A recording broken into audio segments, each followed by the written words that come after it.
Ова е малиот Лука. Иако има само 2 години, тој со помош на знаковниот јазик веќе разговара со неговата мајка Александра, која е глува. Сушност, Лука, учејќи да зборува, во исто време го учи и знаковниот јазик. Тој ја дели истата судбина како и многу други деца во државата, да им овозможи комуникација на своите родители со надворешниот свет. Лука, колку години имаш? Кажеш? 2. 2. А во градинка одиш? Да. И како се разбираш со мама? Како зборуваш со мама, злато ти? Ја беше та баба. Играше тотон, имал горица мотор. Тој беше Мотор. Да. А што сакаш ти да возиш многу? Што ти купи тета? Тотинет. Александра и незиниот сопруг се потполно глуви, но тоа не ја спречува да се грижи за своето дете како и секоја друга мајка. Таа објаснува дека Лука, гледајќи ги своите родители како се разбираат со знаковен јазик, започнал да комуницира со нив на истиот начин. На почеток многу беше тешко, но после се навикнавме.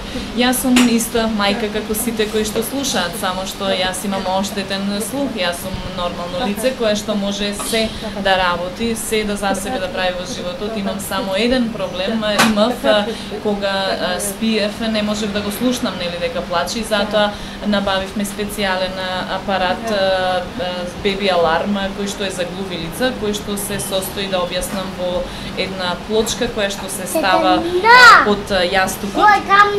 Добро, злато. Која што се става под јастукот и вибрира на секој најмал звук. Осетливоста на тој апарат е многу јака. Значи, најмал звук на бебето посебно е програмиран да реагира на звуците на бебето. Дали е тоа само мало пискаво гласче на 3 дена старо бебе, го регистрира тој вибратор. Ова е голем товар и одговорност за Лука, но и на секој кој во своето семејство има некој глув, вели незината сестра Николина. Таа цел живот е покрај својата сестра, на која и е преведувач и личен асистент секогаш кога тоа и е потребно.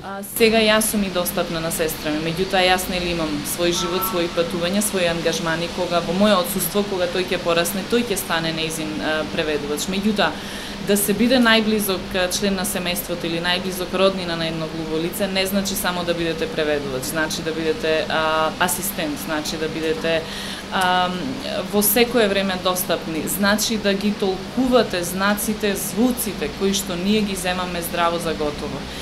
Ние кога ќе слушнеме едно врапче, велиме, и кога ќе зборуваме за врапче, нас не облеваат позитивни емоции. Зошто? Зашто ние сме го слушнале врапчето дека убаво пее. На глувото лице тоа треба да му го кажете. Треба да му кажете врапчето убаво пее, затоа сите го сакаме. Затоа што тие не можат да го слушнат. Не значи дека се глупави зашто не знаат дека врапчето е убаво, зашто тоа е едно обично пиле како сите други пилења или славејчето. Но ако им објасните, верувајте ќе сватат. Глувите исто тагуваат кога Тоше загина, како што сите ние кои што ја слушавме неговата музика. Но глувите знаеа за неговата музика. Глувите читаа за неговата музика, за неговата хуманост и за неговата пристапност према целиот народ. И тие го сака и тагуваат. Тие се најобични луѓе, но просто кажано зборуваат друг јазик. Тоа е тоа. Тежината е голема, значи секој дете, секој од тие толкувачи можеби ќе избереле некоја друга професија, но поради тоа што лична преокупација или захтев на нивниот приватен живот е да го зборуваат тој јазик, затоа и продолжуваат, затоа и јас ќе продолжам, затоа и Лука ќе продолжи. Јас сум избрала друга професија од која што ќе заработувам и екзистирам во животот, но секогаш ќе продолжам да бидам нејзин советник, нејзин преведувач, нејзин личен асистент, се што и треба кога можам нормално да го дадам. Александра е дипломиран дефектолог. Неколку години работела во заштитно друштво, каде обучила многу луѓе да комуницираат на знаковен јазик. Фирмата се затворила и таа веќе 4 години е без работа.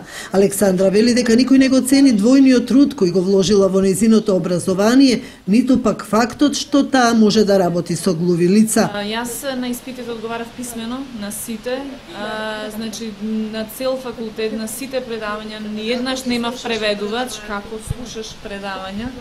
Тоа беше голем проблем. Јас седев блиску до некои колешки кои што се обидуваа нешто да ми пренесат или ќе ми предадеа само некоја основна информација. Верувате, многу беше тешко, зашто замислете 2 часа предавање каде што јас само седам, а морам да седам, а ништо не слушам, не разбирам. Препишувам од белешките на колешките. Јас требаше, значи, да имам двајца преведувачи. Едниот да ми преведува, да ми пренесува што говори професорот, а другото лице да фаќа белешки, зашто јас не можам да го гледам преведувачот и да пишувам истовремено. Во Сојузот беше одговорот дека тие немаат пари да платат постојано да има двајца преведувачи околу мене, дека јас ако сакам тие можат да ми ги дадат преведувачите, но јас сама дека треба да платам. Значи јас требаше да чекам да се донесе закон, да се донесе буџет, па да има можеби средства за да имам преведувач, немаше да добијам диплома. Кога ќе чекам 100 години за да добијам толкувач, ќе остарам. Лука во иднина го очекува голема задача, ќе мора да биде толкувач на своите мајка и татко. Со нив треба да оди во банка, на лекар, по шалтери во институции. Тоа го прават сите кои имаат глув член во потесното семејство. Лука, ја разбираш мама кога ти збори и тато? Ги разбираш? Да. Ги разбираш.